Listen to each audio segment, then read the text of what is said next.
Olá pessoal, bem-vindos à nossa segunda aula prática complementar. Hoje falaremos de plateumintes e eu vou mostrar para vocês alguns representantes de cada uma das classes desse filo. Vejam, nós vamos além dos conteúdos da apostila e nada do que vai ser dito aqui hoje vai cair em prova, mas é bom que vocês tenham uma noção mais completa de alguns desses animais. Então nós vamos começar falando da classe Turbellaria, é a classe dos animais de vida livre, as planárias estão aqui, e é um grupo que se acredita que seja polifilético, ou seja, que reúna animais, reúna representantes de diversos grupos com origens distintas. Ou seja, não é um grupo válido de acordo com os conceitos atuais de nomenclatura. Mas tradicionalmente nós falamos dos turbellários e então o nome continua sendo mantido. Aqui estão as famosas planárias, e eu acho que todos vocês devem lembrar do colégio de falar das planárias. Esse formato de corpo são animais achatados, lembrem-se, plate significa achatado, eumintes, verme. Então são os vermes achatados. Aqui a planária, vocês veem, primeiro filo, onde há a diferenciação de uma região anterior e de uma região posterior. Nesses animais, então, já há simetria bilateral, e aí eu peço para vocês se lembrarem daquela aula de introdução à bilatéria e de todas as consequências na arquitetura corporal que foram devidas ao aparecimento desse novo tipo de simetria, a simetria bilateral, em comparação com os ancestrais que tinham simetria radial. Pois bem, a planária tem esse aspecto, aqui a região anterior, com os ocelos e o intestino dividido em 3 ramos.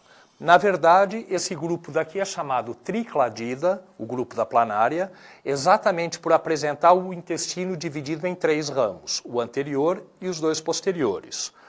Aqui vocês têm a região da faringe, que é protraída. Para o animal se alimentar, então, ele detecta a presença de algum alimento na água, principalmente através de estímulos químicos, e ele se dirige até esse alimento e aí ele protrai a faringe. Sugando o conteúdo pela faringe, ele vai se espalhar pelos 3 ramos do intestino, onde vai haver a digestão.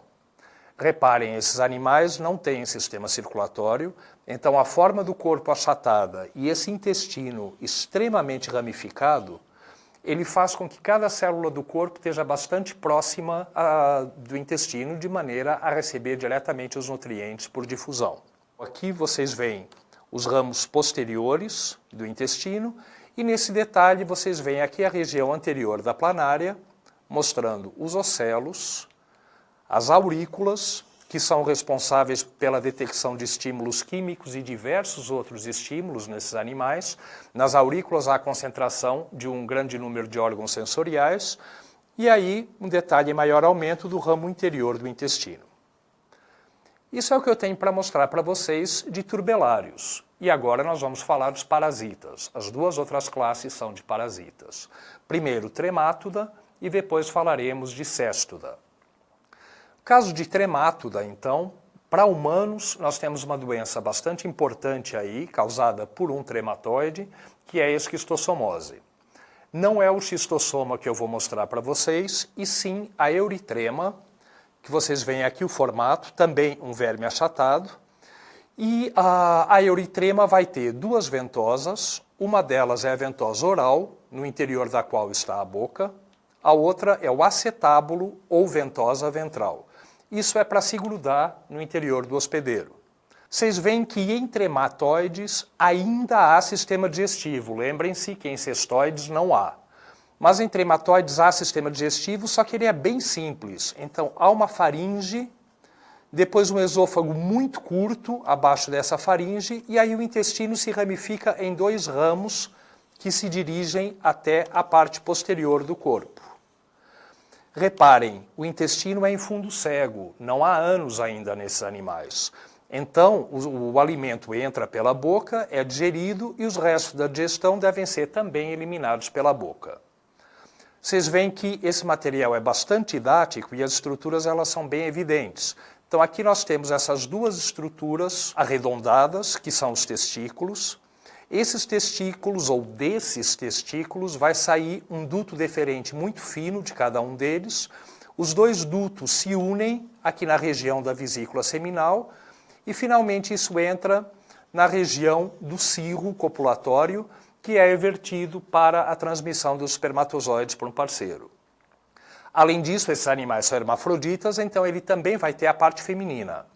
E essa parte feminina consiste, primeiramente, num receptáculo seminal, que é onde são armazenados os espermatozoides adquiridos do parceiro. Então, depois da cópula, os espermatozoides do parceiro são armazenados na vesícula seminal, até que a região do ovário produza o óvulo, e aí o óvulo e os espermatozoides se encontram nessa região daqui, que é a região do oótipo, e a ela chega também o vitelo, que vai ser produzido pelo vitelário, que são essas estruturas aqui que parecem cachinhos de uvas a cada lateral. Então o vitelo é produzido aqui, vai chegar por um duto também até essa região, e aqui então se juntam espermatozoides do parceiro, óvulos do próprio indivíduo, mais o vitelo.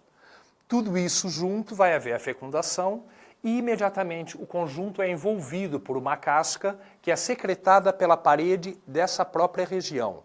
E essa parede secretora é a chamada glândula de Meles. Então isso forma a casca do ovo e os ovos recém-formados passam a vir pelo útero. Reparem que o útero é muito convoluto, ele é muito grande, e ao longo desse caminho, os ovos vão então amadurecendo, a casca vai ficando cada vez mais grossa, vocês veem que aqui ela ainda é clara, aqui ela já é mais grossa, não passa a luz, e por não passar a luz fica esse aspecto preto.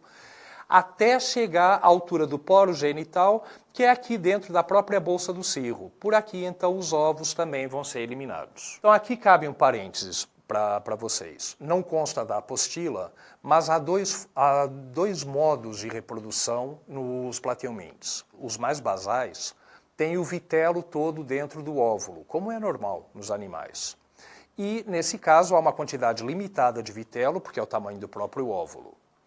Isso acontece em alguns turbelários mais basais, mas na grande maioria dos turbelários e em todas as outras classes já há um padrão diferente. O óvulo, ele consiste apenas no material genético e todo o vitelo é produzido em estruturas separadas. Então o ovário vai ser dividido nas duas regiões que vocês têm aqui. Uma delas produz o óvulo, é o chamado germário, e a outra produz o vitelo, é o chamado vitelário. Então nesses animais, o ovo é chamado ectolécito, ecto exterior, então o vitelo está fora do óvulo. E dessa maneira, aqui na região do oótipo, vão ser juntados então os espermatozoides, mais o óvulo e mais o vitelo. Dessa maneira, tudo isso é encapsulado, formando um ovo. Esse ovo, então, conforme eu disse já, vai caminhar ao longo desse útero bastante enrolado, bastante convoluto, vai amadurecendo, a casca do ovo ficando cada vez mais espessa, até que ele é liberado para o ambiente. Então, esse é o modo de reprodução da euritrema, mas é a forma encontrada nos trematoides. E ela é um representante que mostra o ciclo de vida do grupo. Sempre esse ciclo de vida envolve pelo menos 2 hospedeiros, um intermediário e um definitivo. Também com 2 hospedeiros nós temos os cestoides, as famosas tênias ou solitárias. Aqui nós temos representantes de 2 solitárias de raias de água doce. Esse é o Potamo trigonocestus e aqui o Renibotroides. Vejam, em cestoides vai haver uma região anterior que é encarregada da fixação no hospedeiro. Esses animais eles vão se fixar ou nas microvilosidades intestinais ou, no caso das raias, elas ficam dentro da válvula espiral. Mas também vão se prender às microvilosidades. E as estruturas que vão garantir essa fixação estão exatamente nesses cólex, são essas ventosas e os ganchos. Vocês vão ver um slide com aumento maior e alguns tipos de cólex. A partir desses cólex vai haver uma região de formação de proglótides. Essa região é o chamado colo. A partir daqui, então, as proglótides são produzidas. E elas vão amadurecendo e quanto mais longe estiverem da região do colo, mais velhas elas são. Porque, lógico, vão sendo produzidas outras, então elas vão sendo empurradas para trás. Elas vão amadurecendo e diferenciando, então, as partes reprodutoras. E, finalmente, quando elas estão já maduras e quando ocorre a reprodução, pode ser que elas se soltem do indivíduo parental e fiquem livres, sozinhas, dentro do hospedeiro, ou elas podem permanecer aderidas ao parental até o momento em que elas já estão cheias de ovos e aí elas próprias se rompem liberando esses ovos. Há 3 formas de reprodução nesse caso. Então, em uma, as proglótides se separam assim que amadurecem. Em outra, elas são retidas e são liberadas apenas quando estão grávidas. E na terceira, elas são retidas o tempo inteiro e elas simplesmente se desmancham pela quantidade de ovos que elas vão ter no interior. Aqui nós temos, então, exemplo de alguns escólex. Vejam, o mesmo potamo trigonocesto, as ventosas e os ganchos. Esse é o Rhinebotroides também. Reparem que esse animal não tem ganchos e só tem ventosas. E aqui um outro exemplo, também com ventosas e com ganchos. Nesses animais, tudo bem, eles se prendem ao intestino, mas eles tentam, entre aspas, lesionar o mínimo possível o hospedeiro. Então, normalmente, esses ganchos, eles não espetam as microvilosidades. Ao contrário disso, eles prendem as microvilosidades. Então, se nós tivermos, por exemplo, todas as microvilosidades se projetando para a luz do intestino, o que os ganchos vão fazer é abraçar cada microvilosidade. Muitas vezes eles acabam causando lesões, sim, mas, de maneira geral, o animal tenta não machucar muito o hospedeiro. Lembro para vocês que não há trato digestivo nesses animais, então todos os nutrientes são absorvidos diretamente do intestino do hospedeiro, ou seja, o hospedeiro faz a digestão e aí os nutrientes são absorvidos pelo verme e eles vão ser absorvidos através do tegumento, que, como vocês devem lembrar da teoria, é uma neoderme. Então é aquele sincício de células. É um tegumento especializado para resistir tanto às enzimas do hospedeiro, quanto também para absorver os nutrientes. Vejam aqui exemplos de alguns cestoides. Essa é uma proglótide grávida. Reparem, nesse tipo de desenvolvimento, as proglótides se destacam assim que amadurecem. O cirro está evertido, o cirro copulatório, mas reparem que aqui o útero dela já está cheio de ovos. Aqui eu não quis colocar legendas para não atrapalhar, não poluir a figura, mas nós temos o mesmo padrão que nós vimos em Euritrema. Então, o ovo é ectolécito. O vitelo é produzido no vitelário, que estaria aqui na lateral. Os testículos seriam essas bolas aqui que já estão meio que desmanchando, porque o animal já está grávido, então tudo degenera a partir daí. E o óvulo é produzido nessa região daqui, que seria o germário. Aqui é o útero, já com bastantes ovos, mas esse animal pode ter muito mais ovos no interior, e isso acontece à medida que ele vai então continuando o amadurecimento desses óvulos, e no final ele acaba estourando pela quantidade de óvulos que tem. E aí esses ovos saem nas fezes. Aqui são 2 proglótides de tênia, então esse é um parasita humano.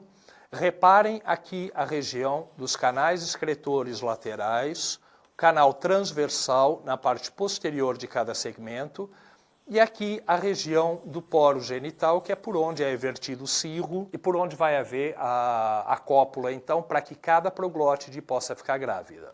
O interior é o útero, aqui é a região dos folículos testiculares e o vitelário está aqui na lateral. Isso é um cisticerco. Vocês já devem ter ouvido falar que a tênia do porco é mais perigosa do que a tênia do boi. Isso acontece porque a tênia solium, que é a do porco, ela tem a capacidade de causar cisticercose em humanos, enquanto a tênia saginata, que é a tênia do boi, não tem. O que é isso? O cisticerco, que está aqui representado, é um estágio juvenil das tênias, um estágio juvenil desses animais, no qual o escólex ele fica invaginado para dentro da estrutura. Então vocês têm aqui o que seria o cisticerco com o escólex invaginado aqui, E quando ele é ingerido por um hospedeiro definitivo, isso simplesmente se vira, então isso é evertido e já se instala, já se fixa no intestino e a partir daí o animal começa a produzir as proglótides. No caso da Taenia saginata, se nós comermos cisticercos, nós vamos digeri-los e não vai acontecer nada conosco. Agora, no caso da Taenia solium, aliás, se nós comermos ovos, os cisticercos não vão ser capazes de se fixar no nosso organismo. Agora, no caso da Taenia solium, é diferente. Se nós ingerirmos os ovos da Taenia, o homem vai se comportar como se fosse o hospedeiro intermediário. Esses cisticercos vão ser formados dentro do homem. E aí eles vão se instalar nos órgãos. Eles podem se instalar na musculatura ou podem se instalar em outros órgãos, como o cérebro, coração, e aí eles podem causar doenças realmente muito sérias, dependendo do órgão afetado, e podem até ser fatais. Bem, era isso que eu tinha para mostrar para vocês de plateumintes. Espero que vocês tenham aproveitado e possam também fazer as demais atividades da aula prática de vocês. Obrigado.